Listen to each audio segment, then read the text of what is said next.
topic is like it's very close to us with female mainly. We are going to discuss some interesting topics like as per according to Ayurveda, how the puberty is affected by the dosha, what doshas are dominant at the time of puberty, menstruation and then menopause. तो जैसे कि हमने बार बार इसको हम समझते भी है काफी मायने में कि हमारे शरीर में जो भी ये सारी क्रियाएं होती रहती है, दो दे आर नॉर्मल, दो they are physiological, but if you understand them, और अगर हम इनको एक अच्छे से प्रकृति के हिसाब से अगर हम इनको जोड़ते हैं, प्रकृति के हिसाब से अगर इसको हम पढ़ेंगे तो निश्चित रूप से मुझे लगता है कि एक इंटरेस्टिंग भी रहेगा।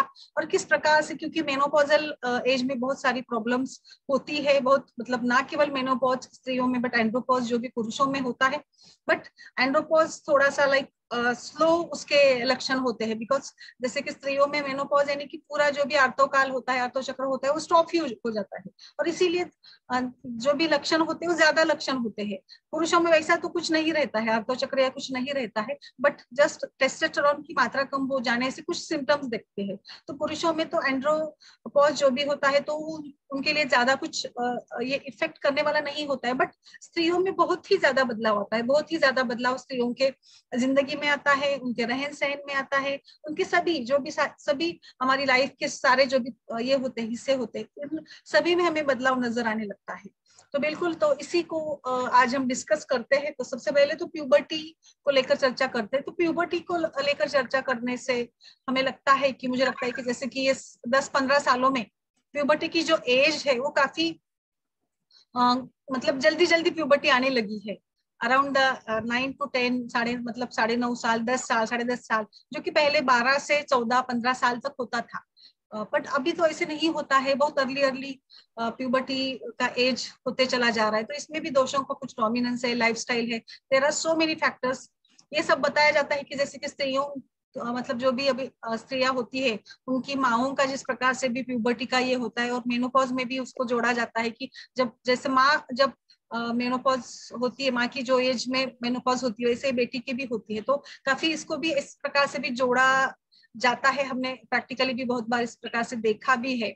बट तो जैसे कि हमारा ये मेंस्ट्रुएशन होता है, तो इसमें किस प्रकार से हम दोषों को जोड़ सकते हैं, क्या है एक्चुअली ये, तो इसको थोड़ा सा हम लोग समझ लेते हैं कि किस प्रकार से हमारे शरीर में बदलाव आता है।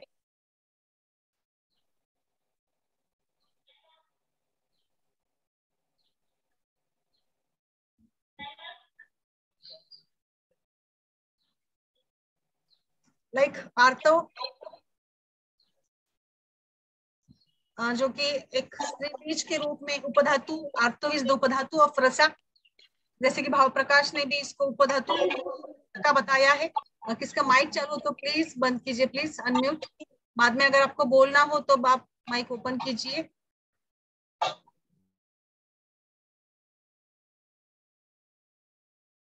सो इस प्रकार से भाव प्रकाश ने इसको रक्त का उपधातु बताया है, but usually we say that it is the उपधातु ऑफ रसा।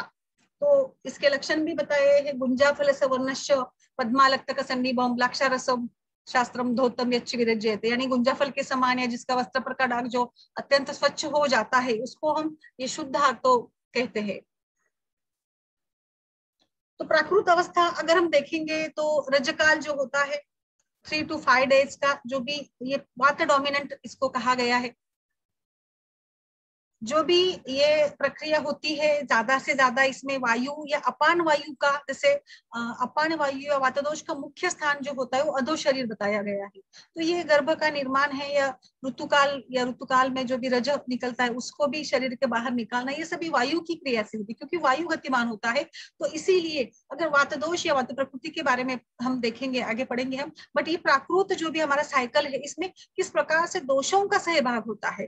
जैसे कि रजकाल या जो ये टाइम होता है 3 to 5 days का, इसमें वायु की प्रेरणा से, वायु की गति से ही जो भी मलरूपी रज तैयार होता है वो निकलता है। इसमें लक्षण जो भी होते हैं वो ज्यादा से ज्यादा रिलेट करते हैं वात दोष से, जैसे अधो उदर शोल, कटिशूल, पिंडिकोद्वेष्टन, मलावष्टम्भ, रिल्लास, अधोगुरुता। तो ये ऐसा नहीं है कि वात प्रकृति के ही व्यक्ति में, स्त्री में इस प्रकार के लक्षण होते हैं, बट ये तो एक कॉमन लक्षण है जो कि वात की डोमिनेंस से होते हैं। तो मतलब है रजकाल में इस स्थिति में इन 5 दिनों में वात दोष का डोमिनेंस होता है। तो सभी में ये लक्षण दिखेंगे, बट वात प्रकृति की स्त्री में ये लक्षण कुछ ज्यादा मात्रा में दिखेंगे, और इसीलिए वात प्रकृति की जो स्त्री होती है उसका जो रजकाल है वो अनियमित होता है, कुछ पीड़ादायी होता है, प्री जो भी मेंस्ट्रुएशन सिम्टम्स होते हैं वो भी ज्यादा होते हैं, और फिर इरेगुलरिटी भी इसमें होती है।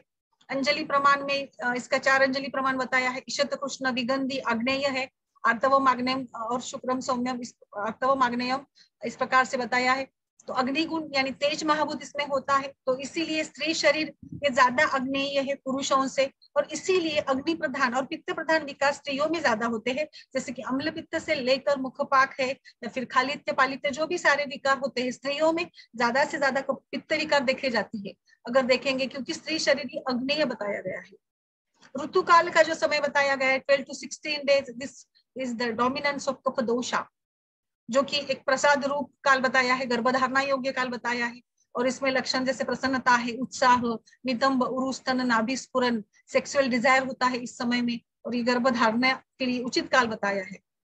ऋतु व्यतीत काल यानी पुराण काल, जो कि ऋतुकाल से रजोदर्शन तक का काल होता है, इट इज द पित्त डोमिनेंट, एंड सो यहाँ पर इन दिनों में टेम्परेचर ज्यादा बड़ा होता है, कुछ स्तनशूल, स्तन गौरव, इस प्रकार के लक्षण बताए गए। तो इस प्रकार से जो भी वायु, पित्त और कफ का अर्थकाल से क्या रिलेशन है, किस प्रकार से पूरा मेंस्ट्रुअल साइकिल पे ये 3 दोष इफेक्ट करते हैं। तो ज्यादा से ज्यादा मुझे लगता है कि रजकाल जो है 3 to 5 डेज का हमें वात दोष का प्रिडोमिनेंट इसमें मिलता है। एंड सो नाउ अभी वात प्रकृति की व्यक्ति में किस प्रकार का रजकाल होगा, रजस्राव कैसे होगा। सो वायु इज रुक्ष, अगर वात का डोमिनेंट है, यूटेरस में वात प्रकृति है, तो वायु के जो गुण है इसका परिणाम गर्भाशय या सभी जो भी वहां के जो भी ऑर्गन्स है, यानी हमारे गर्भ निर्माण के जो भी रिप्रोडक्टिव सिस्टम के ऑर्गन्स है, इनके ऊपर इन गुणों का यानी शीतखर qualities causes the blood vessel to constrict, and this ruksha guna depletes the bodily tissue and finally causes the early cessation of menstrual flow, and due to the decrease in the plasma and blood tissue, decrease in the nourishment to the endometrial lining of the uterus, the overall flow and the menstrual discharge will be less. तो जैसे कि बार बार हमने पढ़ा है, वायु रुक्ष है, कुपोषण करता है, ज्यादा शरीर में ये एक प्रकार से स्निग्धता नहीं दे पाता है, पोषण नहीं होता है, तो यही नरिशमेंट, अंडर नरिशमेंट या नरिशमेंट कम होने से भी वात प्रकृति के व्यक्ति के शरीर का जो गर्भाशय होगा उसका भी पोषण ठीक से नहीं होगा, and so it results in overall the less menstrual discharge, and wherever there is a blockage for the free pain, और वायु का लक्षण है पेन, तो इनमें रजस्राव कम होगा और during the menstrual period pain भी ज्यादा होगा, एंड मोस्ट ऑफ द वाता दोष dominating cycle will be painful. तो बिल्कुल इरेग्युलर पेनफुल साइकिल रहने वाला, और फिर फ्लो जो होगा वो भी कुछ इस प्रकार से लाइक मतलब एक डिस्चार्ज जो होगा उसमें हम देखेंगे कि जो वात का वायु के जो गुण होंगे इस प्रकार से ये डिस्चार्ज उसमें हमें दिखेगा।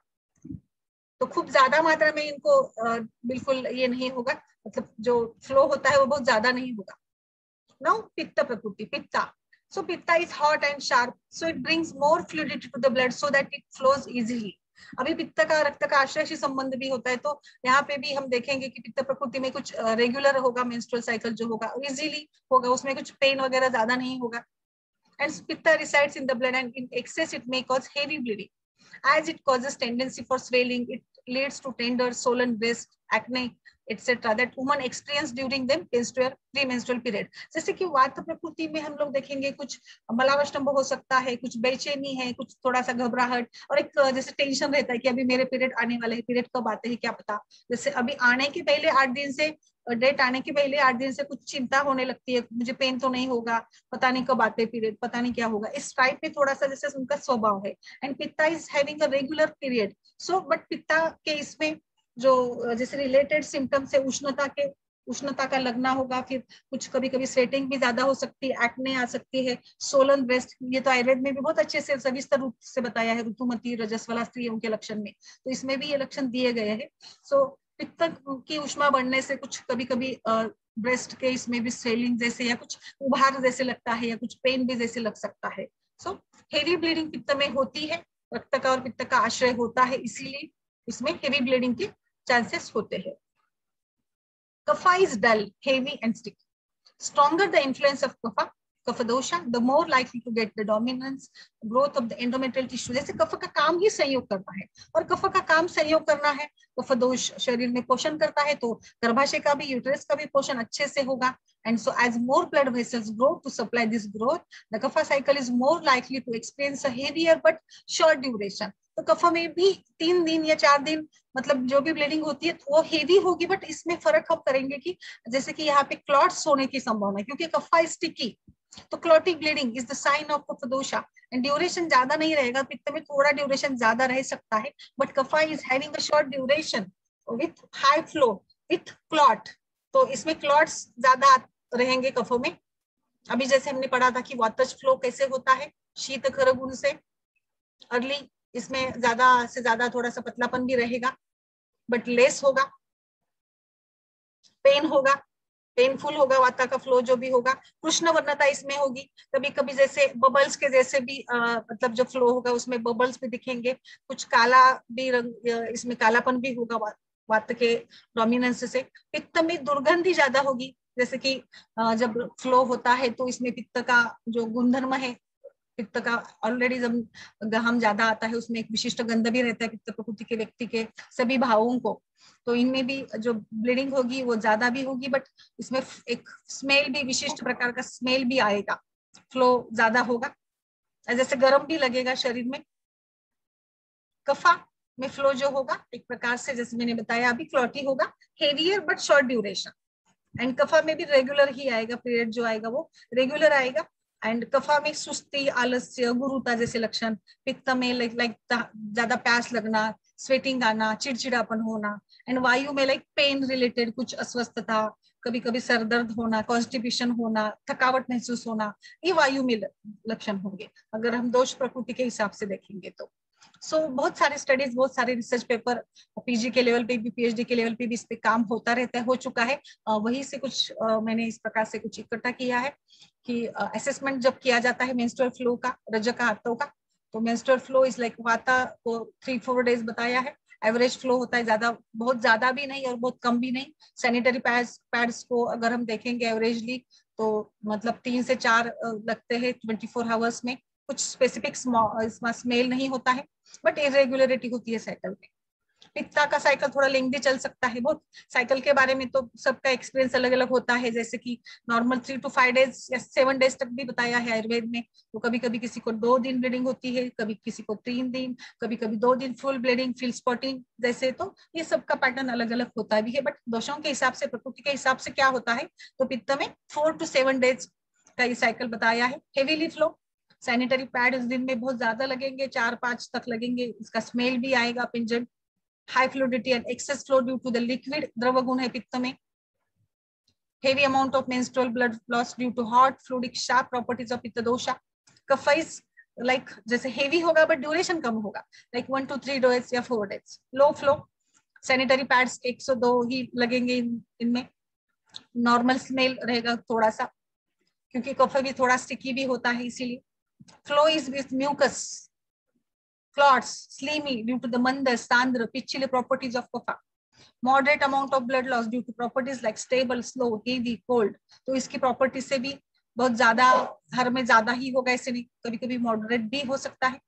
For Vata Prakriti people, the menstrual cycle is associated with pain because this is because of the Vata, like coldness, khara, roughness causing the constriction of the blood vessels, जो कि ऑब्स्ट्रक्शन लाएगा blood vessels में, और इसीलिए pen वाला रहेगा वात प्रकृति का जो भी मेंस्ट्रुअल साइकिल है हमेशा. और वो पहले से ही, जैसे कि बहुत लोगों में एक प्रकार से ऐसे देखा गया है कि नहीं अभी डेट आने वाली है तो मुझे पेन तो होगा, मैं छुट्टी निकाल के बैठ जाऊंगी और घर में आराम करूंगी, तो थोड़ा उनकी साइकोलॉजी भी इसके लिए कारणीभूत होती है, ज्यादा चिंता भी व्यक्त करते रहते हैं, तो वो भी पेन बढ़ाने में उनके काम मदद करने लगते हैं. मेनार्च के बारे में देखेंगे तो लाइक वाता अराउंड 10 to 12, पित्त में जल्दी ज्यादा से ज्यादा जल्दी आता है क्योंकि ऑलरेडी अग्नि गुण धर्म है, तो फिर पित्त प्रकृति की जो मतलब गर्ल होगी उसमें भी ये ज्यादा ही जल्दी ही अर्ली एज प्यूबर्टी देखने को मिलेगी। एंड कफ में थोड़ा सा लेट, एंड वाता इज मॉडरेटली, या फिर हम नॉर्मल कह सकते हैं जैसे कभी कभी 11 से 12 के बीच, बट पित्ता में 11 के 10 के अराउंड ही आजकल हम देखते हैं कि 5वीं 6ठी के कक्षाओं की भी बच्चियों में पीरियड्स आने शुरू होते हैं, और बहुत बहुत बहुत सारी प्रॉब्लम्स होती है आजकल तो, जैसे कि हेवी ब्लीडिंग होती है, क्लॉट्स वगैरह होते हैं, जो कि बच्चों को समझता भी नहीं है। बट इस प्रकार के थोड़ा आजकल की लाइफस्टाइल कहिए या कुछ बदलाव कहिए, ग्लोबलाइजेशन कहिए, कुछ जो भी है, बट बहुत सारा फर्क हमें देखने को मिलता है। तो ओव्यूलेशन में भी हम थोड़ा सा इस प्रकार से कह सकते हैं कि अराउंड 14 डेज, और वात कफ मतलब पित्त में तो जल्दी ये होगा, वात में इरेगुलर पीरियड बताया है, और कफ में तो थोड़ा सा जो भी बताया गया है टाइम उससे भी थोड़ा सा स्लो होगा। इस प्रकार का इनका मेंस्ट्रुएशन होगा। सो डाइट कुछ आयुर्वेद में बहुत सुंदर तरीके से वर्णन किया है। मुझे लगता है कि आयुर्वेद के जो भी बताया गया है, जैसे विश्रांति की आवश्यकता है, कुछ 3 से 5 दिन बाहर मतलब थोड़ा बाजू में बैठना है। आज भी कई घरों में इस प्रकार की पद्धतियां होती है, बट कभी कभी विचार किया जाए तो हमने बहुत इसको बहुत ही मतलब ये कर दिया था, ज्यादा ही उसको हमने फेमस कर दिया कि नहीं नहीं नहीं, इसको कुछ जरूरत नहीं, पालने की जरूरत नहीं वगैरह वगैरह। बट मुझे लगता है कि ठीक है, आप बाजू में बैठना इसका मतलब ठीक है, मतलब ऐसा नहीं कि हमें घर में कुछ छूना नहीं वगैरह, बट एक लिमिट तक ये जरूरी भी है, क्योंकि स्त्री की शारीरिक मानसिक स्थिति या फिर उसके शरीर में होने वाले बदलाव को अगर हम थोड़ा सा, जैसे वायु में ज्यादा जरूरी है ना आराम करना, तो क्यों व्यायाम मतलब आराम करने के लिए हम इसको एक प्रकार से थोड़ा घर के काम काजों में दूर रखते हैं। ये भावना हमें इसके अंदर अगर हम ये करेंगे तो मुझे लगता है ज्यादा बेटर रहेगा। तो हमें इसको ऐसे नहीं समझना है कि नहीं नहीं पीरियड्स आए तो कुछ नहीं, हम काम कर सकते, काम तो कर सकते हैं, बट अगर आपको कुछ हेल्थ के इसमें अगर देखना पड़ेगा तो वायु में तो मुझे लगता है कि वात प्रकृति की स्त्री जो है उसको निश्चित रूप से रेस्ट की जरूरत होगी, क्योंकि थोड़ा सा पेन भी रहता ही है, और पेन के साथ साथ उसकी मानसिक स्थिति देखिए, पित्त में भी हेवी फ्लो होता है, तो 1-2 दिन मतलब बाजू में रहकर कुछ आराम करेंगे, ऐसा मतलब नहीं, ऐसा मैं ये इसको सपोर्ट नहीं करती, but I think as per our science, शास्त्र के अनुसार कुछ बातों को अगर हमने मान लिया तो हमारा मॉडर्नाइजेशन, हमारा एजुकेशन में क्या प्रॉब्लम आ सकती है।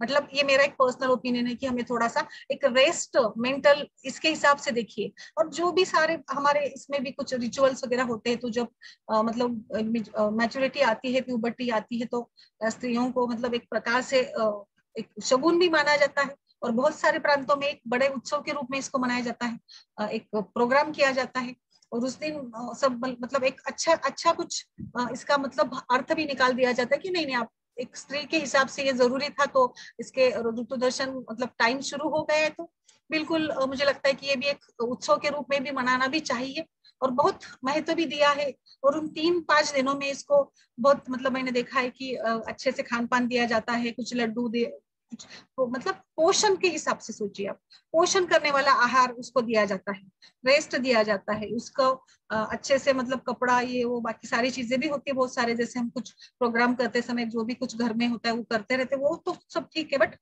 डाइट को लेकर, रेस्ट को लेकर जो भी बातें कही गई है आयुर्वेद में, तो वो आज के जमाने के लिए जो जरूरी है, क्योंकि कभी कभी आज जो भी एक प्रकार से ये सब हो रहा है स्त्रियों को लेकर, एक्सर्शन या एजुकेशन या फिर मतलब जो भी करियर को लेकर हो रहा है, तो कुछ आगे चलकर इसका परिणाम मुझे लगता है कि फर्टिलिटी रेट पे भी हुआ है, इनफर्टिलिटी के केसेस बढ़ गए हैं, मेनोपॉजल प्रॉब्लम्स बढ़ गई है, क्यों? तो मुझे कहीं ना कहीं ये सब लाइफस्टाइल या कुछ ज्यादा मॉडिफिकेशंस जो हमने किए हैं, इसको लेकर भी कभी कभी लगता है कि ये भी कभी कभी गलत ही सही था। ये पुराना जो भी जमाना था, पुराने जमाने में या आज भी कई घरों में जो बाहर एक प्रकार से थोड़ा सा अवॉइड किया जाता है, ज्यादा उठ बैठ करना है, ज्यादा घूमना फिरना है, तो ये करना भी जरूरी भी है एक रेस्ट के लिए मुझे लगता है। तो आप भी कुछ अपना मत प्रकट कीजिए। बस हम थोड़ा ये डाइट के बारे में देखते हैं कि वात प्रकृति के लिए तो जैसे नरिशमेंट, ऑलवेज नरिशमेंट, एक्सरसाइज में भी नरिशमेंट चाहिए, कहीं भी कुछ चीजों में भी उनको जो भी करना है, it should be nourishing for vata dosha. Warm food, spices, ginger tea, hydrate, stimulant drink ये कीजिए, कुछ शांति से उस समय में थोड़ा सा हमें ध्यान धारणा की ओर भी ध्यान देना है। बाकी तो सभी चीजें जैसे है क्लीनलीनेस वगैरह हो तो सबके लिए मतलब आजकल उसको बोलने की जरूरत ही नहीं है।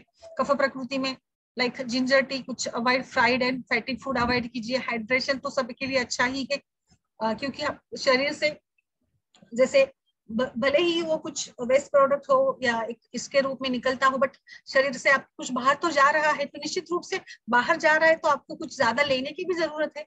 तो पित्त प्रकृति में तो स्पाइसी और साल्टी, कुछ हॉट कम कीजिए, स्वीट बिटर एस्टेजेंट लीजिए, कुछ कूलिंग वाला लीजिए हर्ब्स, जो कि आपके शरीर की जो उष्णता है उसको कम कर सके।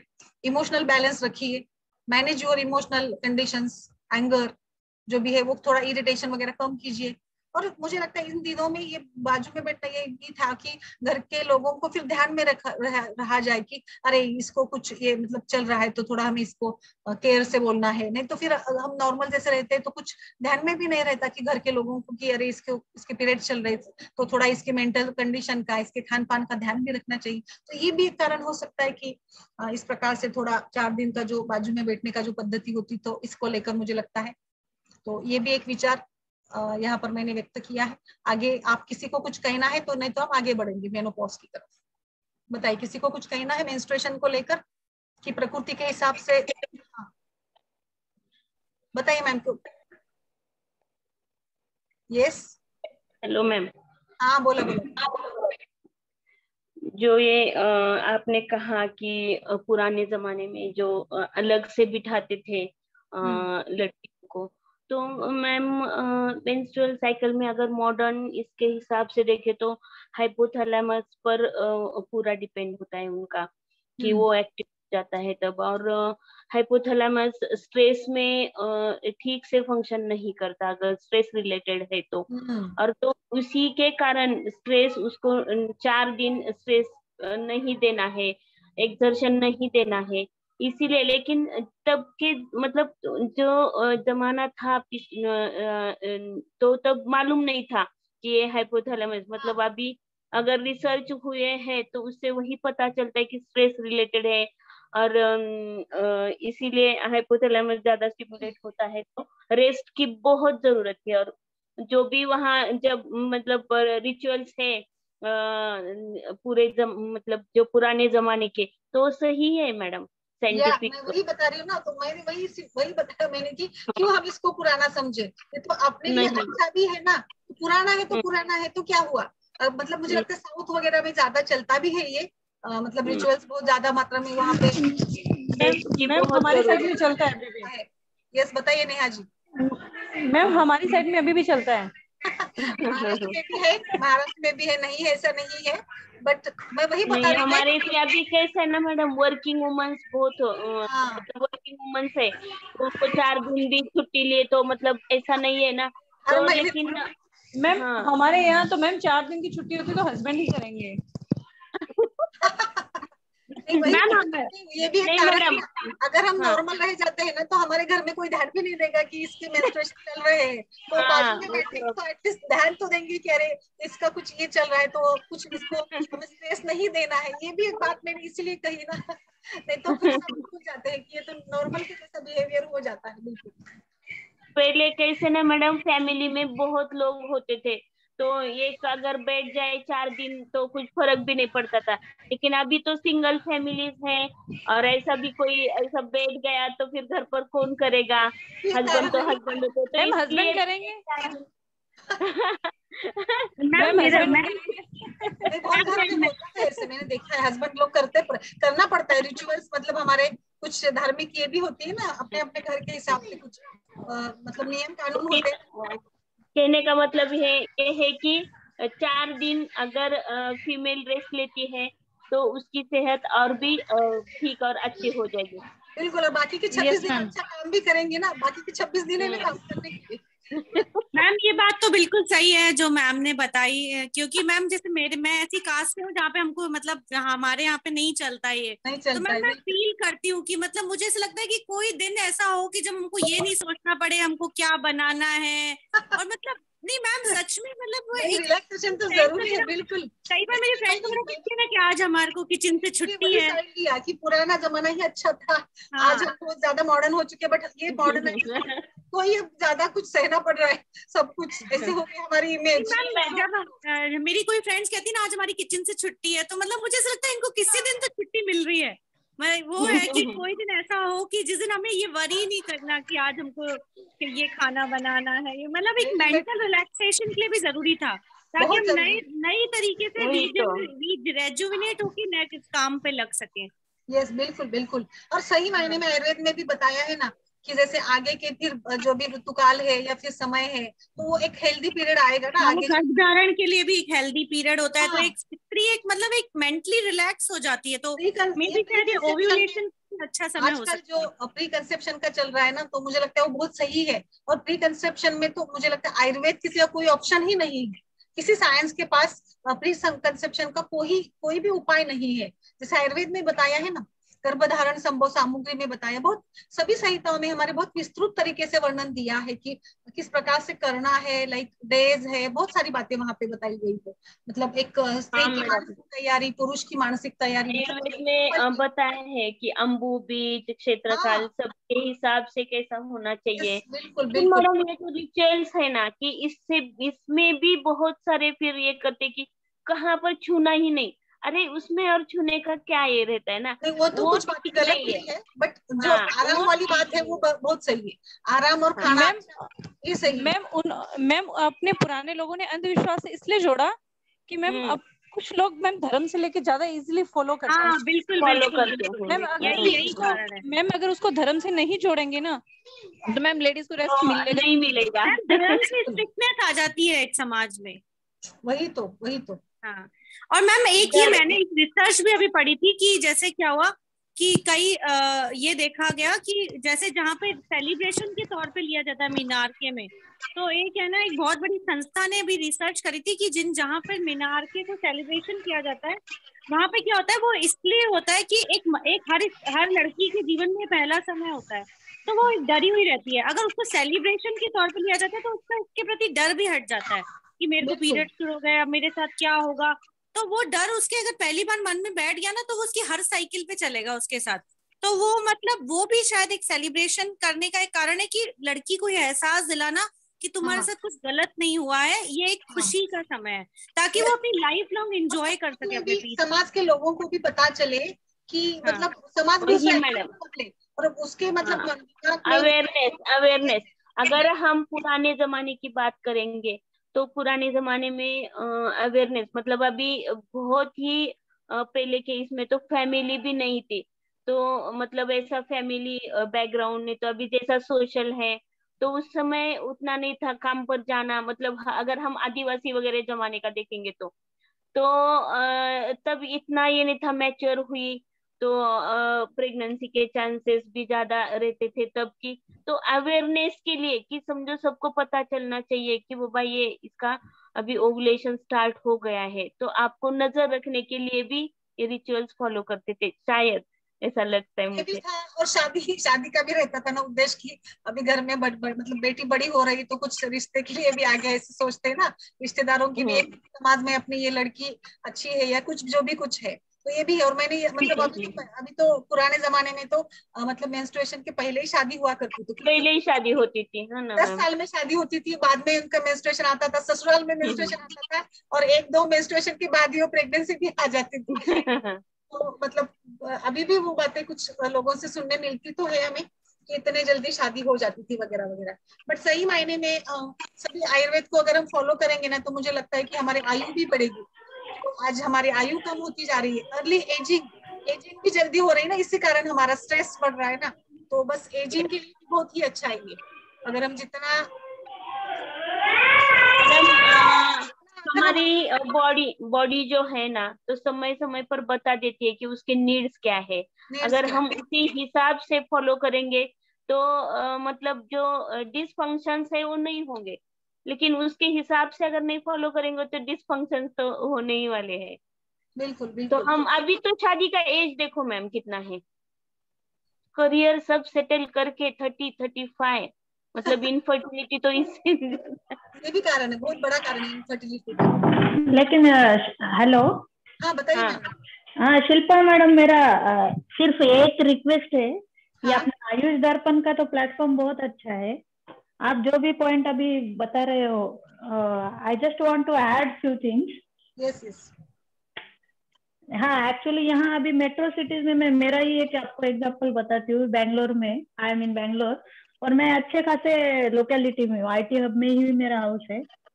रिसेंटली लास्ट ईयर का ही मेरा एक्सपीरियंस बताती हूँ। मैंने यहाँ पे एक बहुत अच्छा फिटनेस स्टूडियो ज्वाइन किया था, बिफोर कोविड ओनली।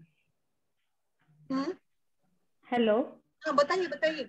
हाँ तो ये यहाँ पे है ना मैडम, जो हमारे ट्रेनर्स थे दे आर वेल क्वालिफाइड, उनके क्षेत्र में उन्होंने बहुत अच्छे से डिग्री लिए वाले थे, और now also they are running their studio very nicely. Online वो लोग ले रहे हैं, वहाँ पे एरोबिक्स, पिलाटेस, जुम्बा सब लेते हैं। When I was enrolled there I told them कि मैं मेरे पीरियड्स के दौरान नहीं आऊंगी। सो वो तो सारे स्टूडेंट्स को इंसिस्ट करके आई है, कुछ नहीं होगा। I am trying to stop them, I am trying to stop them. In fact मैंने उसको मेरा 1-2 पेशेंट का भी बताया है कि भाई उसको 45 प्लस में उसका प्रोलैप्स ऑफ यूटेरस का केस आया है मेरे पास, you should stop these all things. उनको ये सब रिसर्च पे चाहिए madam, on paper they want on all these things in news channels also and in our magazines also, fitness magazines. और उसमें यहाँ पे हम कम गिर रहे हैं मैडम अवेयरनेस के लिए। हम करते हैं मैडम। हाँ, many of them they tell that if you want to show the world, उनको पूरा डाटा हमको दिखाना चाहिए। तो कितना रिकॉर्ड दिखाएगा एक डॉक्टर, कितना दिखा पाएगा? वो तो अपने पेशेंट का ही दिखा पाएगा। बिल्कुल बिल्कुल बिल्कुल है, नहीं बता। और ये जो क्राउड है, these are all good qualified ma'am, IT engineers, अच्छे खासे, मतलब बहुत अच्छे पोजीशंस के सब यहाँ पे सर्कल है। मतलब मैं मेरा I am not telling you, I am not telling, एक भी वर्ड में रॉन्ग नहीं बता रही हूँ। हाईली क्वालिफाइड सोसाइटी का ये प्रॉब्लम चालू है अभी। जुम्बा भी कर रही है लेडीज और एरोबिक्स भी कर रही है। कि हम मॉडर्नाइजेशन के इसमें इतने ज्यादा बह चुके हैं कि हमें यूएस रिटर्न पब्लिक है मैडम, पूरा NRI क्राउड है। या आप टीवी पर एडवर्टाइज देखिए, हैप्पी हैप्पी मेनोपॉज या फिर हैप्पी पीरियड्स और I am bleeding and I am all and such things. पर ठीक है, मतलब ये सभी ठीक है बातें, वो भी उसको भी हमें विरोध नहीं करना है कुछ। बट मुझे लगता है जैसे आपने बताया तो इसकी भी अवेयरनेस की जरूरत है। बट कहीं कहीं ऐसे फिर जैसे हो रहा है, या फिर लोगों का, या फिर एलोपैथी लोगों का इस प्रकार से अगर हम देखेंगे तो उनका कहना होता है कि क्या जरूरत है। एक हमारे ही बीच का एक जो दूसरी बाजू है, हमारे ही जैसे कुछ लोग जो है वो सोचते हैं कि क्या जरूरत है, ये प्रॉब्लम है। और उनको लगता है कि हम मॉडर्न बन चुके हैं, हमें कहाँ घर में रहना है, हम क्यों बैठना है। ये हमारी ही पीढ़ी की साइकोलॉजी है। दूसरा एक वर्ग है जो इस प्रकार से सोचता है, इसीलिए प्रॉब्लम है। अभी आज हम यहाँ पे इस प्रकार से सोच रहे, बट हमारी कुछ लेडीज को लगता होगा कि क्या जरूरत है, क्या प्रॉब्लम है, हम मॉडर्न बन चुके हैं। लाइक हम सैनिटरी पैड्स के एडवर्टाइजमेंट देखते हैं तो उसका ये देखिए ना, उसका फोटो देखिए, हमें उड़ना है, हमें ये करना है, वो थोड़ा वही उनका ये है मैडम, बोलने का पर्पस वही है कि रेस्ट मत, ये तो नॉर्मल है, ये तो मतलब आपकी फिजियोलॉजी है, तो उसका मतलब कितना ये करने की नॉर्मल ही बता रहे हैं ना। बट कुछ बातें जो भी बताई जा रही है, और आप इनफर्टिलिटी का देखिए ना, जैसे हस्बैंड वाइफ अलग अलग शहरों में रहते हैं, कभी वीकेंड्स में मिलते हैं, तो उनका जो ये होना जरूरी था एक दूसरे का प्रति, जो भी सहवास है, प्यार है, या फिर जो भी एक रहता है, वो भी कुछ नहीं होता है ना। तो फिर इनफर्टिलिटी तो बढ़ेगी ना, बिल्कुल बढ़ेगी।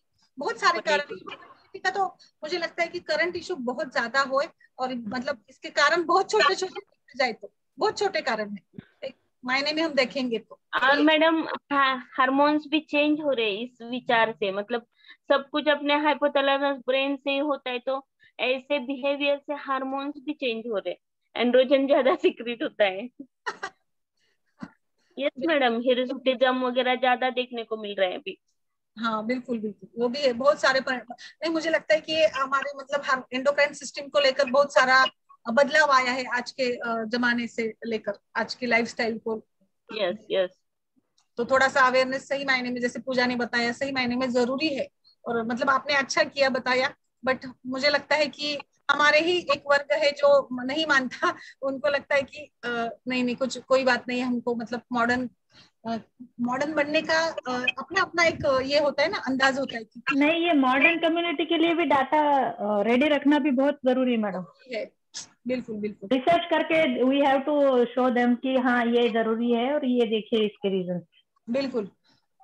तो आगे हम बढ़ते हैं। अभी मेंस्ट्रुएशन के बाद मेनोपॉजल एज, तो बाहर के देशों में तो अभी तो मैडम आज कामिनी मैडम नहीं है, लेकिन मैडम ने बताया कि उनके इंस्टीट्यूट में भी मेनोपॉज की ओपीडी है अलग से, तो मुझे बहुत अच्छा लगा। बहुत कम जगह पे इस प्रकार से मेनोपॉज की ओपीडी वगैरह चलती है, बट फॉरेन कंट्रीज में तो हैप्पी मेनोपॉज का प्रोग्राम चलता है, जहां पर जैसे कि हम ये करते हैं ना, मतलब गर्भधारणा के पश्चात जो भी ये होता है प्रोग्राम चलता है ना हमारे यहाँ भी, तो वैसे ही वहां पर मेनोपॉज का भी चलता है। तो बड़ा ही मतलब एक जरूरी है, क्योंकि देखिए menopause is not just like the ending और of the menstrual cycle, but सही मायने में सभी कुछ बदल जाता है। हम एक एज पे आ जाते हैं कि जहाँ पे हम स्थिर होते जाते हैं, फैमिली कंप्लीट होती है, बच्चों की शादियां भी हो जाती है, एक प्रकार से जॉब से भी छुटकारा मिल जाता है, और कुछ काम भी नहीं होता, तो बहुत ज्यादा ये खालीपन भी आता है इस समय में। और इस खालीपन, शरीर में हुए बदलाव, नौकरी नहीं है, कुछ नौकरी में जो रुतबा रहता था, भले वो एक कोई भी मतलब पोस्ट हो, लेकिन जो भी हो, ऐसा कुछ नहीं है कि हम ज्यादा हाई पोस्ट पे ही होते तो रुतबा होता है, बट अपना अपना होता है ना, एक डेली रूटीन होता है, सवेरे उठना, फिर जाना जॉब पे जाना, फिर घर पे आना, हमारे एक बीच में एक अंदर ये होता है, अरे आज ये करना है, कल बच्चों को ये करना है, परसों ये करना है, बट अभी सब कुछ जैसे थम जाता है, एवरीथिंग चेंज। बच्चे भी बड़े होते हैं तो बच्चे भी ज्यादा मतलब हमसे अटैच नहीं रह पाते, उनकी उनकी जिंदगी शुरू हो जाती है। ऑफिस स्टाफ या जहां पर हम काम करते थे, तो उनके लिए भी हम तो मतलब जैसे पुराने ये हो जाते हैं, हमें हमारी कुछ जरूरतें नहीं बन जाती, तो घर में जरूरत नहीं, सोशल लाइफ नहीं रहती है, तो बहुत एक अलगपन आता है। बट आजकल तो बदल गया, मैं देखती हूँ, हम बाहर निकलेंगे तो बहुत सारे ग्रुप्स है, हास्य क्लब है, ओल्ड एज ग्रुप्स है, जो कि काफी अच्छे से अपना टाइम बिता रहे हैं। बट फिर भी अभी भी एक क्लास ऐसा है कि जहां तक ये नहीं पहुंचा है कि मेनोपॉज भी हैप्पी हो सकता है। और इस प्रकृति को देखकर, प्रकृति को लेकर, अलग अलग प्रकृतियों के व्यक्तियों का मेनोपॉज कैसा होता है, इसको आज हम आगे डिस्कस करते हैं। लाइक अभी हमने बताया था कि वातसी, अभी वायु के लिए तो ये हमेशा के लिए रहेगा कि नर्वसनेस, एंजाइटी, पैनिक होना, मूड स्विंग होना, vaginal dryness, loss of skin tone, cold feeling, irregular cycles, insomnia, mild or intermittent hot waves, constipation, palpitations, abdominal swelling, pain in the body, joint pain, काफी मतलब वात के प्रबलता से ये लक्षण बहुत ज्यादा दिखेंगे वात मेनोपॉज में। तो यहाँ पर वात मेनोपॉज में जैसे कि क्या कर किया जाए, जो भी सारे लक्षण होते हैं इसके लिए, जैसे समीरनो, अग्नि, डाइजेस्टिव ट्रबल लाइक अरुचि, रिल्लास, अजीर्ण, ये भी लक्षण होते हैं। सो वात दोष is closely related with nervous system, cardiovascular system, और सभी सिस्टम के अलग अलग लक्षण होंगे, बट नर्वस सिस्टम से रिलेटेड ज्यादा लक्षण यहाँ पे दिखेंगे।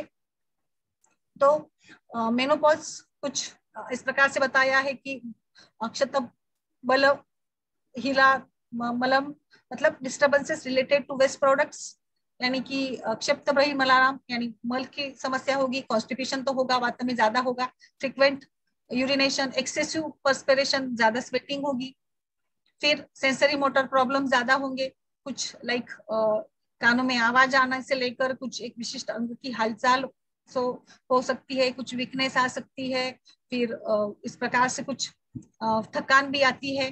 तो इसमें हमें क्या देना है, तो increasing the amount of hot food and behaviour, जैसे वायु शीत रुक्ष है तो हमें थोड़ा कुछ खान पान में बदलाव, जैसे कि गर्म खाना, जैसे हम वात के लिए जो हमने नॉर्मली सजेस्ट किया था डाइट, वही डाइट इसको भी फॉलो करना है, स्पाइसेस यूज करना है, कुछ कंजप्शन ऑफ कैफीन कम कीजिए, कार्बोनेटेड शुगर बेवरेजेस कम कीजिए, going to bed early, daily massage with oil, yoga, meditation, ये सभी बातें जो हमने लाइफस्टाइल में पढ़ी थी, वही सभी बातें यहाँ पर भी मेनोपॉज में भी करनी है।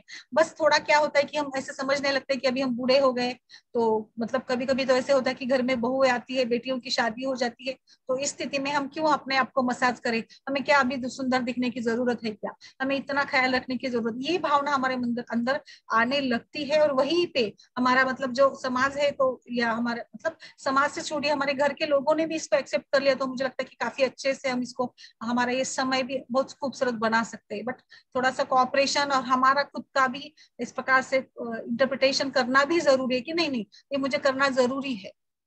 तो मुझे तो लगता है कि भारत से बाहर के जो भी सारे ओल्ड एज पीपल है, बहुत ही स्मार्ट, यंग, और ज्यादा मतलब कभी देखा ही नहीं कि वहां पर इतना कुछ, बूढ़ा व्यक्ति भी कितना यंग, जैसे हम बोलते हैं ना दिल से जवान है, तो हमारे देश में इतना अभी ये सिस्टम कुछ ये नहीं पाया है, हो नहीं पाया है इतना। जैसे मेंस्ट्रुएशन को लेकर तो बहुत सारी बातें होती, बट मेनोपॉज को लेकर तो इतना बदलाव नहीं देखा है। काफी हद तक स्त्रियों में उदासीनता ही देखी जाती है।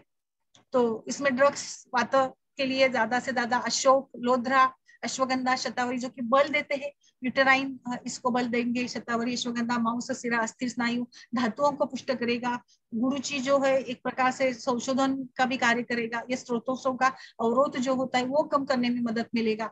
तो इस प्रकार से वात दोष का जो भी मेनोपॉजल मतलब स्त्री होगी उसमें ज्यादा से ज्यादा नर्वस सिस्टम के डिसऑर्डर्स ज्यादा दिखेंगे, इरिटेशन, मूड स्विंग होना। अचानक से कोई स्त्री हमें देखते कि अचानक अभी अच्छे बात करते करते एकदम जोर से चिढ़ जाती है, एकदम से उसके इमोशन स्ट्रांग होता है, रोना लगना है, कुछ अलग अलग बातें करना है, उसको अनकंफर्टेबल फील होता है, इनसिक्योरिटी फील होने लगती है। तो ये वात डोमिनेंट मेनोपॉज हम इसको समझते हैं। पित्त में अगर देखेंगे तो पित्त is like hot, anger, irritability, short tempered with more frequent और प्रोनाउंस्ड हॉट फ्लैशेस ज्यादा होंगे, एंग्री आउटबर्स्ट भी होंगे, इरिटेशन ज्यादा होगा, स्वेटिंग ज्यादा, यूटीआई इन्फेक्शन होता है बहुत बार, स्किन रैशेस, एक्ने। तो एक्ने तो मुझे लगता है कि हर उम्र के अलग अलग पड़ाव में अलग अलग प्रकार के एक्ने आते हैं। एक्ने नहीं कहूंगी मैं, बट हाइपर पिगमेंटेशन जैसे झाइया आना, तो ये मेनोपॉजल इसमें भी झाइया भी आने लगती है, बहुत लोगों को ये प्रॉब्लम होती है। तो इसमें ब्राह्मी, मंडूकपर्णी, अंगभस्म, गोक्षूर, श्वेत मुसली जैसे कुछ द्रव्यों का इस्तेमाल कर सकते हैं हम लोग। कूलिंग वाला कुछ लीजिए, रोज आपके आहार में कूलिंग वाले पदार्थ, द्रव्य, पेय इस्तेमाल कीजिए। स्पाइसेस थोड़ा सा ठंडा स्पाइसेस यूज कीजिए। हॉट कुछ कम कीजिए, hot drinks, alcohol. Late night नहीं खाना है, ये तो सबके लिए कॉमन रूल होगा। सेल्फ मसाज कोकोनट से कीजिए। मेडिसिन, मेडिकेशन लाइक प्राणायाम वगैरह कीजिए। फिजिकल एक्टिविटी थोड़ा रिस्ट्रिक्ट कीजिए, और सन एक्सपोजर भी थोड़ा सा कम ही कीजिए अगर पित्त मेनोपॉज, पित्त डोमिनेंस मेनोपॉज होता है। और हर एक मेनोपॉज में तीनों दोषों के भी, अगर हम नॉर्मल मेनोपॉज में तो हॉट फ्लैशेस से ज्यादा लक्षण होते ही है, और स्वेटिंग वगैरह भी होती है, अचानक घबराहट वगैरह, बट पित्त में ये ज्यादा मिलेगा। कफों में, kapha is having the tendency to gain weight. तो कफों का मेनोपॉज जो होगा, जैसे हम देखते हैं कि कभी कभी मेनोपॉजल एज में कुछ स्त्रियों का वजन अचानक से बढ़ने लगता है और कुछ स्त्रियों का कम होता है। तो कम होना ये तो वायु से होगा, और बढ़ना ये कफ से होगा। स्लगिशनेस और ज्यादा सुस्त, जो एक अच्छी खासी मतलब अच्छा बड़ा अच्छे से काम करने वाली थी, बट थोड़े एकदम से ज्यादा आलसी, डाइजेशन में भी कमी कुछ, तो इसमें हमें शतपुष्पी, जटामांसी, ये सारे तीक्ष्ण उष्ण द्रव्य है जो कि इसको स्टिमुलेट करेंगे कफों को। शिलाजतु है जो कि धातु का बल बढ़ाएगा। शंखपुष्पी क्योंकि विस्मृति वगैरह, स्मरण शक्ति कम होते जाती है, मेमोरी लॉस होता है, सेंसेस लॉस होते हैं, इंद्रियों की कार्यक्षमता भी कम होती है। लाइट ड्राई वार्म फूड लीजिए। More fruits, whole grains, legumes, spices लीजिए। Meat, cheese, sugar, cold food ये कम कीजिए। स्किप डिनर और have dinner at not later than 6 PM से ज्यादा आगे मत खाना खाइए। गेट अप अर्ली, मसाज वगैरह, ये रूटीन तो हमें जो हमने बार बार इसको कहा है वो तो रूटीन हमें फॉलो करना ही है। तो मेनोपॉजल एज को लेकर किसी को कुछ बताना है?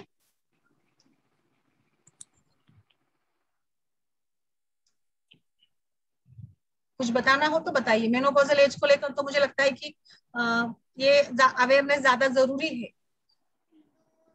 अवेयरनेस बहुत ज्यादा जरूरी है। और हर एक जैसे गवर्नमेंट के इसमें भी मेनोपॉज की ओपीडी अलग से होनी चाहिए, और वहाँ पे कुछ काउंसलिंग, कुछ प्रोग्राम दिया जाए, वो कुछ अलग अलग शेड्यूल्स बनाए जाए। जैसे अभी पूजा कह रही थी कि कुछ क्लासेस वगैरह होते हैं, तो इनको भी ध्यान, धारणा के क्लासेस उनके उनके हिसाब से, जो एज अभी 50, 60, 70 की एज है, 60 के बाद की देखी एज, तो उनको क्या पसंद आएगा उसके हिसाब से कुछ धार्मिक जैसे रिचुअल्स के को लेकर है, कुछ पठन पढ़न है, उसके क्लासेस है, कुछ म्यूजिक के हैं, वो भी कर सकते हैं। बहुत सारे लोगों को मैंने देखा है कि भजनी मंडल वगैरह होते हैं, महाराष्ट्र में होते हैं, और मंदिर में जाया करते हैं ये लोग सारे एक साथ मिलकर स्त्रियां, और वहां पर भी उनका अपना एक लाइफ भी बनता है। ऐसा कुछ नहीं है कि बिल्कुल खाली हो जाते हैं। तो बस थोड़ा सा अपने आप को मोटिवेट करने की जरूरत होती है इस समय में, और ये मोटिवेशन के लिए खुद भी हमें अपने अंदर भी कुछ प्रेरणा भी चाहिए, हमें भी कुछ इंड्यूसिंग करना होता है, हमें भी कुछ खुद से भी कुछ पहल करनी पड़ती है, और फिर आगे धीरे धीरे सेटल होता है। तो पहले का तो मुझे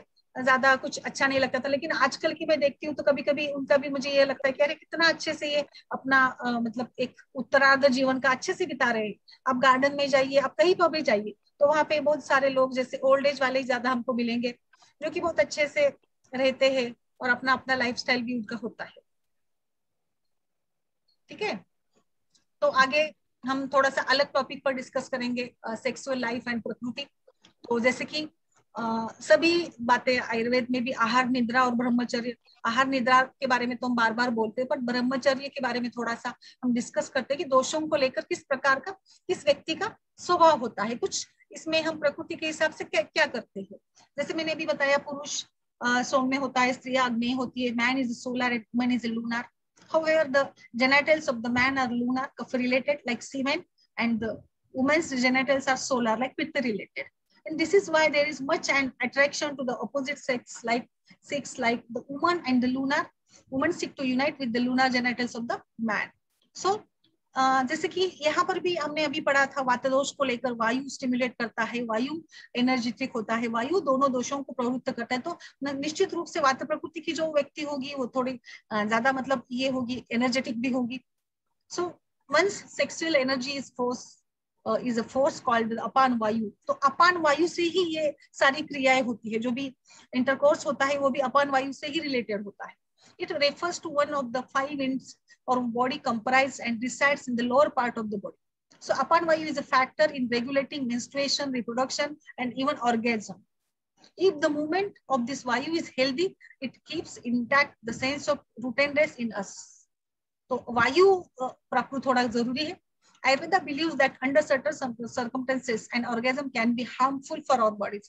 तो यहाँ पे आयुर्वेद में orgasm का विरोध किया है, क्योंकि orgasm के स्थिति में जाने से जो दो धातु दुर्बलता ज्यादा आने की संभावना होती है। तो this is because sex produces vata dosha in our bodies and this lead to depleting effect on us. So vata dosha caused the body shukra dhatu rasa that was made by a month-long process, and this in turn limits the production of ojas, and that is the life-giving energy within us. तो इनका कहना है कि orgasm is related with vata dosha, और इसीलिए अगर vata dosha इसमें ज्यादा खर्च हो जाएगा तो वायु ये इफेक्ट करेगा धातुओं को, और धातु का क्षय होने से फिर ओज भी नहीं अच्छा बनेगा। तो avoid orgasm, frequent orgasm avoid करना ज्यादा अच्छा बताया है।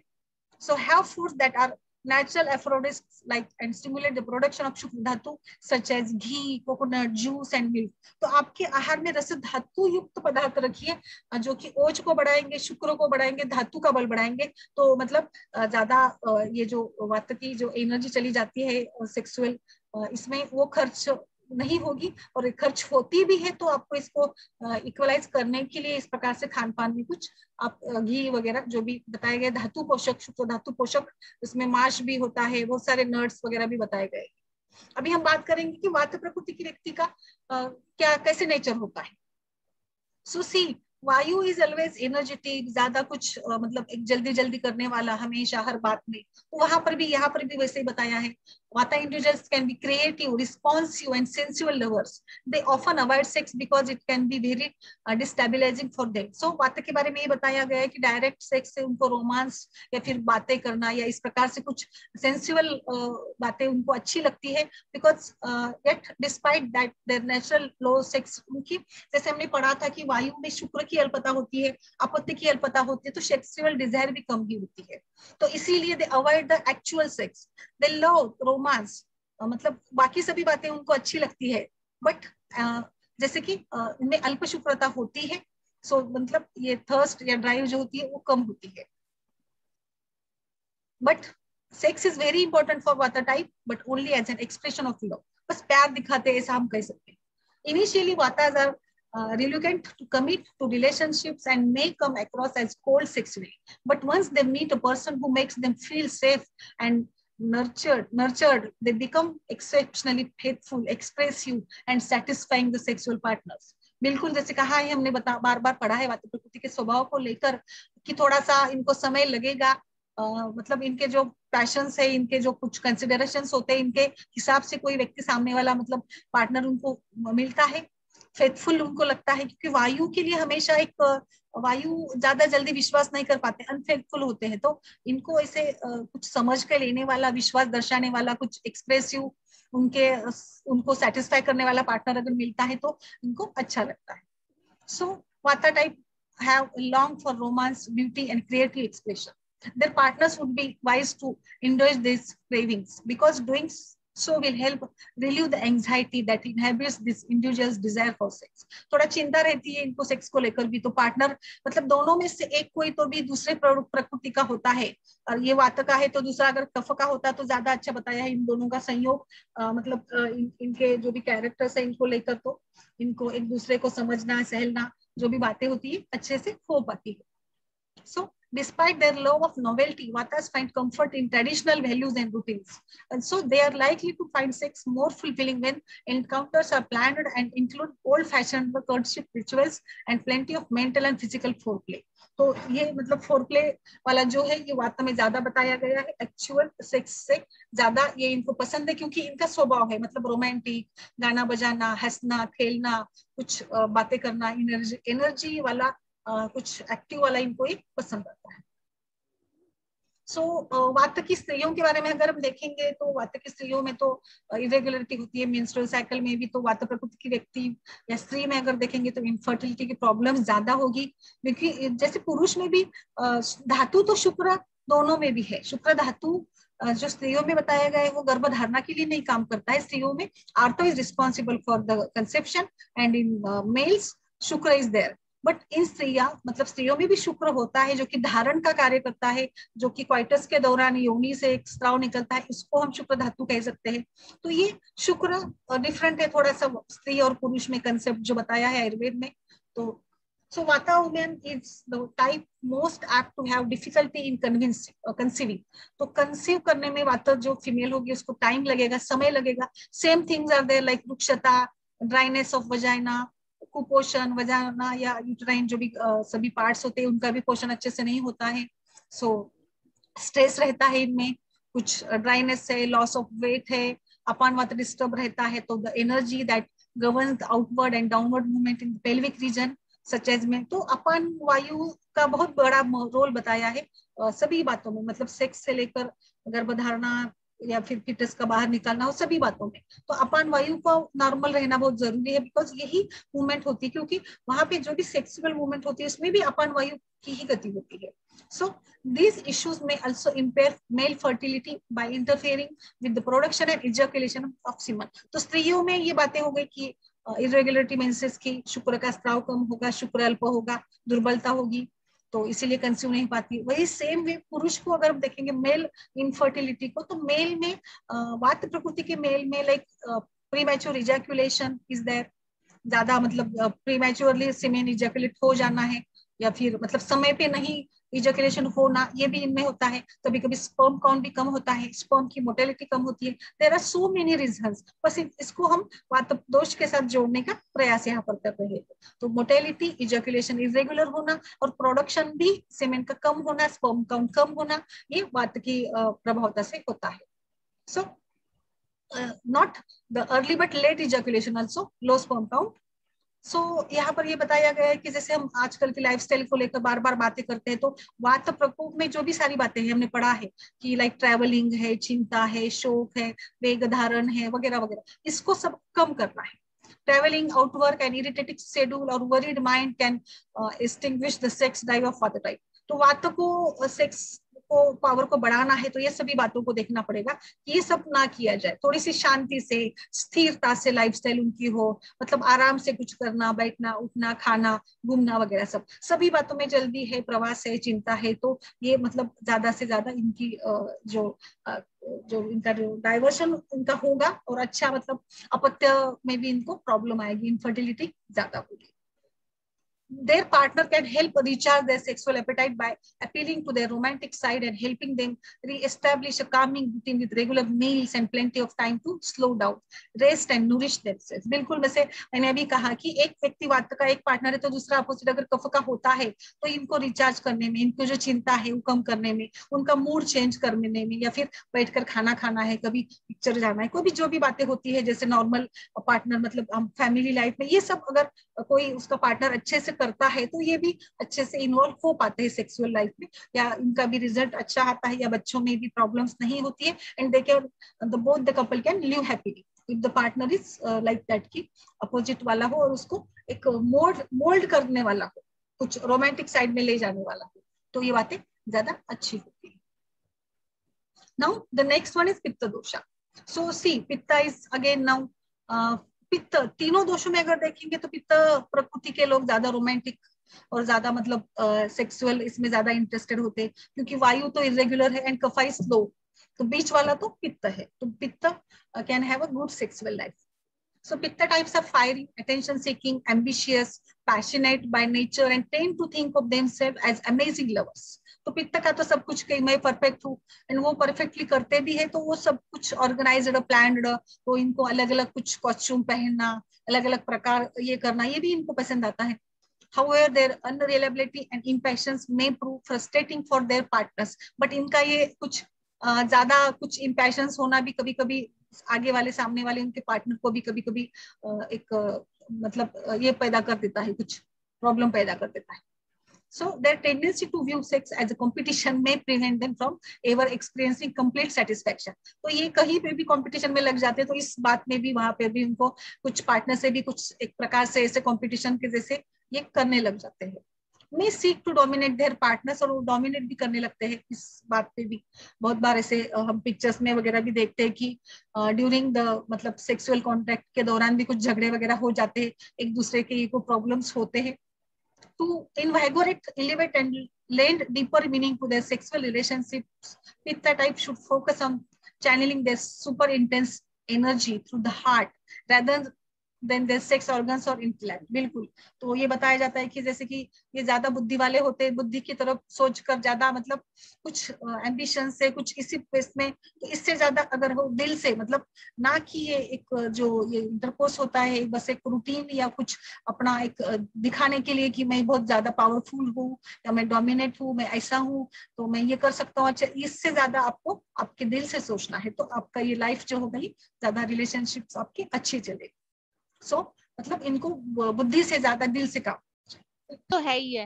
मेंस्ट्रुअल पीरियड पे क्या, वो तो है ही है शुरू से ही। So just a minute, host कौन बन गया है? होस्ट कुसुम मैम, होस्ट आप बन गई है। मेरा इंटरनेट ये हो गया था, तो थोड़ा सा मुझे होस्ट बना दीजिए, मैं ये कर पाती हूँ। हाँ, कुसुम मैम है। आपको कुछ किसी को कुछ कहना है तो बताइए कुछ, ठीक है? मैम मुझे एक क्वेश्चन हमेशा होता है तो कि मैम बता दीजिए, आप आगे मोर पे जाइए और बता दीजिए, मोर पे जाइए, शुक्र, वहां पे ऑप्शन आएगा, आप आपके इसमें ना एरो आता है ना, वहां पे मोर आएगा, तो मेक होस्ट कर दीजिए, because I am unable to share this. हाँ ओके, थैंक यू। हाँ हो गया। Yes yes yes.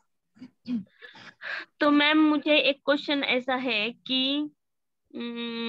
ये जो मतलब कंप्लीट करूं मैं, फिर हम शुक्र धातु, ये कंप्लीट करूं? हाँ हाँ इतना हाँ हो मैडम। सो पित्तास जैसे कि मैंने अभी बताया था कि मतलब वो ज्यादा कुछ उनको दिल से नहीं मतलब दिमाग से नहीं दिल से काम करना चाहिए। So however they should moderate their sexual activity in the summer to avoid the accumulating excess heat in the body. तो जैसे आयुर्वेद में भी बताया है कि कब करना है, जैसे ऋतु के अनुसार भी बताया है, कुछ काल बताया है, तो ये आगे मैं बताऊंगी। Pitta may suffer from impotency due to the excess heat burning of reproductive tissues or from upward rather than downward energy to flow. सो पित्त में भी मध्यम ही बताया है, ऐसे नहीं कि पित्त में बहुत ज्यादा क्षमता। सो दो दे शो दैट लाइक कि मतलब मैं ज्यादा कुछ ये हो, बट उनकी लाइफ रोमांटिक लाइफ तो अच्छी होती ही है, बट अपत्य की दृष्टि से देखेंगे तो इनमें भी इनफर्टिलिटी हो सकती है ड्यू टू द उष्ण गुणा। उष्ण गुण से भी स्पर्म काउंट कम होता है। जैसे हम पेशेंट आते हैं तो केसेस में हम कुछ जैसे स्पर्म काउंट कम होता है पुरुषों में, तो हम बता देते हैं कि कुछ काम ऐसे ना करो, नहाओ, मतलब बिफोर ये रात में अगर हम इसके पहले नहाना या कुछ ठंडा ये करना पीना, ये भी बातें बताई जाती है कि। और शुक्र का बताया गया है कि शुक्र धातु उष्णता से कम निर्माण होता है, तो उष्णता से संपर्क जनित काम हम कम करने को बताते हैं पुरुषों को ज्यादातर। सो इस प्रकार से to return to the balanced state after the sex act, pitta type should engage in cooling, calming and compassionate actions. तो मतलब नहाना वगैरह बाकी की सभी क्रिया ये कर सकते हैं अच्छे से, तो इनकी जो उष्णता है ये कम करने में मदद मिलेगी। सो पित्ता इज एक्चुअली द तीनों में देखेंगे तो पित्ता ज्यादा अच्छा है मतलब सेक्सुअल पावर को लेकर। नाउ कफा, सी कफा का बार बार वही है, मतलब ठंडा होता है, लाइक स्लो हो, पर एक बार अगर ये इंड्यूस हो जाता है तो बहुत मतलब अच्छे से काम जैसे करता है, वैसे भी ये सेक्सुअल इसमें भी बहुत अच्छे से मूवमेंट उनके आगे होती है। So kapha person is enduring, nutriating, hard working, balanced and determined. The steadfast and deeply sensual nature of the Kaphas can go a long way toward sustaining a happy marriage and healthy sexual relations. So their downside as a partner is that they may become over-attached, turning into the needy, possessive clingers with an insatiable hunger for attention. तो ये थोड़े ज्यादा ही कुछ जैसे हम देखते pictures में वगैरह कि हमेशा कुछ ऐसे पार्टनर्स होते हैं कि जो हमेशा जैसे बीबी का बल्लू पकड़ कर चलते हैं, ऐसे हम बोलते हैं बोली भाषा में, but like they are always having such type of life. Initially it may take time to stimulate कफ को स्टिमुलेट करने में टाइम लगेगा, अगर पार्टनर वाद का होता है तो ज्यादा बेहतर रहेगा। तो मतलब interest in sexual activity as they are naturally inclined to conserve their energy. तो जैसे आलस में होता है कि हमेशा एनर्जी को स्टोर करने में लगे रहते हैं, और vata is like always engaged in wasting energy, and kapha is like always try to restore the energy. So ये इसीलिए ठंडे होते हैं, थोड़े से कूल टाइम लगता है इनको इंड्यूस होने में। Once they aroused, however kaphas truly relish the sex, मतलब एक बार ये उत्तेजित हो जाते हैं तो बाकी आगे वो अच्छे से कर पाते हैं। So these individuals really benefit from exercise and can be easily persuaded to regard sex as a highly pleasurable form of exercise that balances their heavy energy and also satisfies their desire to be nurtured and loved. बिल्कुल एक बार इनको हम अच्छे से कुछ इनको exercise वगैरह भी करना चाहिए, मतलब जो अंदर का जो इनका स्लोनेस है, ठंडापन है, स्थिरता है, इनको स्टिमुलेट करे, एनर्जी इनमें अगर आती है तो अच्छे है ये, मतलब अच्छी लाइफ, अच्छा पार्टनर को कभी इनसे कुछ शिकायत नहीं होगी। वात प्रकृति का अगर पार्टनर होता है तो शिकायत हो सकती है, बट कफ का होता है तो थोड़ी बहुत शिकायत होगी, but they will enjoy their life. So kapha women are unlikely to suffer from reproductive tissues imbalance and will usually bear many children. कफ प्रकृति की स्त्रियों में भी या पुरुषों में भी कुछ अपत्य को लेकर कुछ शुक्र दुर्बलता का प्रॉब्लम कभी नहीं आएगा, क्योंकि शुक्र का इन मांस मेद सभी कफ दोष सभी के साथ आश्रय से संबंध बताया है, तो इसीलिए कफ इज हैविंग मोर एनर्जी अच्छी है, धातु का बल अच्छा है, ओज अच्छा है, तो इसीलिए इनमें कभी भी ऐसी शिकायत ज्यादा नहीं होगी, वेरी कम, मतलब बहुत ज्यादा लिटिल इसमें इनफर्टिलिटी की प्रॉब्लम्स रहेगी। So if they have any trouble conceiving, they need only to lose a little weight and lighten the body, and मतलब थोड़ा सा वेट कम करेंगे तो ये मतलब अच्छे से कंसीव कर पाते हैं।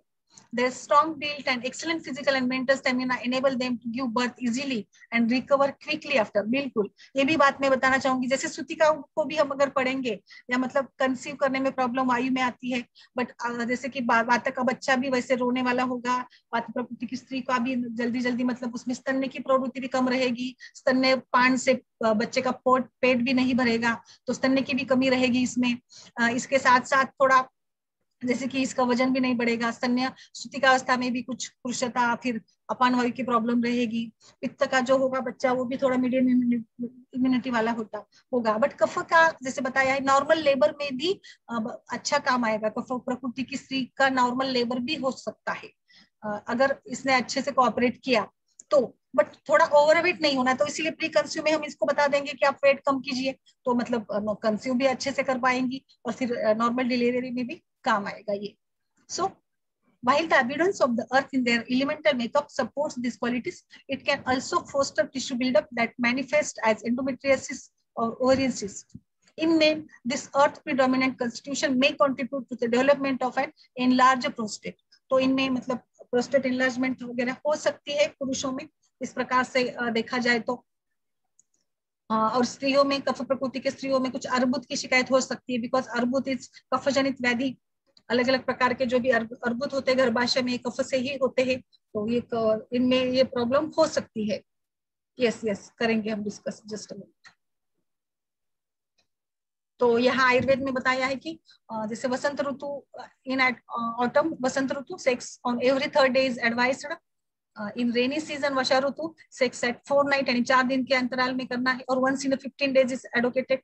इन कोल्ड सीजन दैट इज हेमंत एंड शिशिर ऋतु one can have a sex as many times as he can. In hot season like in ग्रीष्म ऋतु according to an individual strength sex can be practiced. मतलब ग्रीष्म ऋतु में कम ही बताया है, अपने अपने क्षमता के अनुसार आप ये कर सकते हैं. सो ओवरऑल अगर हम देखेंगे सेक्स लाइफ तो या सभी ये बातें हैं, रिप्रोडक्टिव लाइफ कैसी होती स्त्री या पुरुष की, तो उसमें वाता इज लाइक ड्राई यूनी, premature ejaculation, general low libido इसमें बताया गया है, तो फर्टिलिटी की प्रॉब्लम होगी, स्पर्म काउंट की प्रॉब्लम होगी, दुर्बलता होगी. बाद में भी ना केवल सेक्सुअल लाइफ को बट हमें प्रसूति और प्रसूति का अवस्था को भी हमें इस प्रकार से इंप्रूव करना है. आप प्रैक्टिस करते हो तो ये सभी बातें ध्यान में रख सकती हो. This is the clinical application of प्रकृति. तो प्रकृति में बस ये नहीं है, तो इसीलिए ये छोटी छोटी बातें भी निश्चित रूप से आपको प्रैक्टिस करते समय बहुत मदद करेंगी. Pitta is naturally hot-blooded. Pitta tends to enjoy and seek out sex more than other doshas. Kapha, the biggest problem we see with Kapha tend to be excessive attachment and slowness to take interest in the sex. तो ये थोड़ा सा इनमें slowness होता है, but Kapha is good as it is having the आश्रय से संबंध with all other धातुज. No, now ये स्त्रियों के बारे में हो गया. थोड़ा पुरुष एंड्रोपॉज में भी just one slide we have to discuss. Andropause पुरुषों में भी होता है, बट जैसे कि मैंने पहले बताया as compared to female it's very much like ये दिखता भी नहीं है. बट जैसे स्त्रियों में स्थिति आती है मानसिक, वैसे पुरुषों में भी आती है. पुरुषों में ज्यादा आती है क्योंकि स्त्रियों में तो घर का कामकाज होता है, बच्चा है, डिलीवरी होती है, आगे बहुओं की बेटियों की, तो उनका काम लग जाता है. बट पुरुष बहुत अकेला भी पड़ सकता है. तो ये अकेलापन इन पुरुष is due to the testosterone. Testosterone के बारे में मैंने ये पढ़ा है कि 30 एज के बाद ही हर साल में थोड़ा थोड़ा टेस्टोस्टेरोन कम होते लगता है. बट जो ज्यादा इफेक्ट लगेगा हमें वो 50-60 के एज में ही लगेगा. So testosterone levels can be checked by the blood test. जो भी सिम्टम्स है इतने ज्यादा तो कुछ मेल्स में नहीं होते हैं, थोड़े बहुत सिम्टम्स होते हैं. इनमें भी हॉट फ्लैशेस वगैरह, इरिटेबिलिटी वगैरह, चिड़चिड़ापन, मन न लगना, वजन का कम हो जाना, कुछ ड्राइनेस, ये भी बातें इनमें भी होती है. So lower testosterone levels are obesity, type 2 diabetes. कभी कभी टेस्टोस्टेरोन लो ये कुछ डिसीज में भी होता है, like hormonal disorders, liver kidney diseases में भी इनका भी स्लीप पैटर्न डिस्टर्ब होता है. वात प्रकृति के पुरुषों में ड्राइनेस, स्लीप का प्रॉब्लम होगा. पित्त में हॉटनेस, हॉट फ्लैशेस, स्वेटिंग का प्रॉब्लम होगा. कफ में वजन बढ़ना, सुस्ती, आलस आना, इनकी प्रॉब्लम होगी. अग्नि की प्रॉब्लम होगी. तो ये कुछ कॉमन सिम्टम्स है, जैसे कि reduced sexual desire and activity, decreased spontaneous erections or erectile dysfunction, breast discomfort or swelling, infertility, height loss. हाँ ये भी बताऊं मैं. तो पुरुषों में height loss in the sense कैसे होता है कि एक प्रकार से डिप्लीटेशन होता है धातुओं का. तो जो बोन्स होते हैं ना उनका, जैसे काइफोसिस, स्कोलियोसिस, ऐसे देखा है हमने कि उनकी जो मान होती है ना थोड़े से झुकने लगती है. तो मान झुकने से हाइट कम जैसी लगती है. एक्चुअल हाइट कम नहीं होती है, but as compared to the middle age, as compared to the young age, weight उनका ये होता है. और फिर पुरुष या स्त्री दोनों में भी एक प्रकार की जो पीठ होती है ना, यहाँ पे एक बाक आने लगता है. इस बाग से भी एजिंग, एक बाग भी आना एजिंग प्रोसेस में भी बताया. कल हम एजिंग के बारे में पढ़ेंगे. सो हाइट लॉस, लो ट्रॉमा फ्रैक्चर और लो बोन मिनरल डेंट. इसमें ये भी बताऊं मैं कि स्त्रियों में भी ऑस्टियोमेलेशिया ज्यादा कॉमन होता है, पुरुषों में भी होता है, स्त्रियों में भी. अस्थि संधि शूल, अभी ये तो बहुत बड़ा सब्जेक्ट है. विकार, वात विकार, वात प्रकृति में वात विकार यानी संधि शूल वगैरह, मनय शूल. पित्त प्रकृति में कुछ पित्त से रिलेटेड, एंड कफ प्रकृति में कुछ अग्नि से रिलेटेड, वेट गेन से रिलेटेड, ये बातें तो उनमें होती है. हॉट फ्लैशेस और स्वेटिंग भी होती है, but symptoms are few as compared to females. तो यहाँ पर मैंने थोड़ा कंपेयर करने की कोशिश की है मेनोपॉज और एंड्रोपॉज किस प्रकार से होता है स्त्री या पुरुष में. तो लाइक मूड स्विंग्स तो दोनों में होते हैं, लैक ऑफ फोकस दोनों में है. स्त्रियों में ज्यादा हॉट फ्लैशेस होंगी, हार्ट पल्पिटेशन ज्यादा होंगी, कुछ वेट गेन, सेक्स ड्राइव दोनों में भी कम होगा. बोन का प्रॉब्लम दोनों में भी होगा. स्त्रियों में ज्यादा होता है जॉइंट पेन वगैरह, पुरुषों में हार्ट की प्रॉब्लम ज्यादा होती है. तो इस प्रकार से ये मेनोपॉज और एंड्रोपॉज होता है. So I think this is all with the overall reproductive life of male and female. Yes, according to dosha. According to दोष प्रकृति. बिल्कुल बिल्कुल. बताइए, किसी को कुछ बताना था? मैम आपने कुछ हैंड रेज किया था, नेहा मैम. यस मैम, मुझे ये पूछना था मैडम, हाँ. बेनाइन जो प्रोस्टेट एनलार्जमेंट होता है वो तो मैम वात की वजह से ही होता है, कफ की वजह से क्या तो नहीं क्या, होता? एक बार फिर से बताइए, आवाज. प्रोस्टेट एनलार्जमेंट जो होता है, benign hypertrophy of prostate, BPH, मतलब वो तो मैम वात की वजह से होता है ना? कहाँ किससे? वात की वजह से. वात नहीं नहीं, कफ से ज्यादा होगा. प्रोस्टेट का कफ से ज्यादा होगा. कफ प्रकृति के इसमें ज्यादा बताया है. कफ प्रकृति के लोगों में ज्यादा बताया है. हाँ इसमें. हाँ.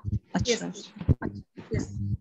और पीसीओडी का प्रॉब्लम जैसे होता है वो, पीसीओडी का मुझे लगता है कि वायु से रिलेटेड है. PCOD, PID.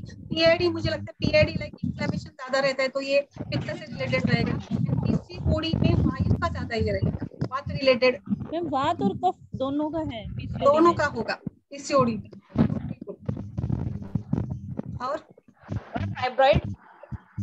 फाइब्रॉइड कफ. फाइब्रॉइड में भी फाइब्रॉइड मतलब मुझे लगता है कि अर्बुद जनित जो भी, जैसे कहा भी गांठें बनना, गोला बनना, ये कफ का काम होगा, कफ रिलेटेड होगा.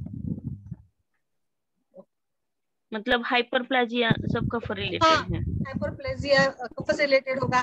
इन्फ्लेमेशन पित्त से रिलेटेड होगा.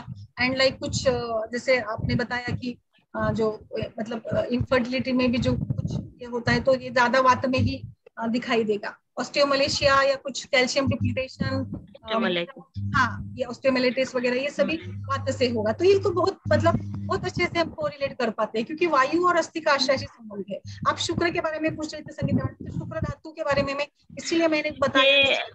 हाँ, सी एज अ धातु, मुझे एज अ धातु equal in male and female, but क्रीडनम जीवनम लेपः स्नेहोदाहरण पूर्ण गर्भोत्पादश धातु नाम. ये गर्भ उत्पादन एक्चुअली फीमेल में गर्भ उत्पादन के लिए आर्थो इज रिस्पॉन्सिबल, नॉट शुक्र धातु.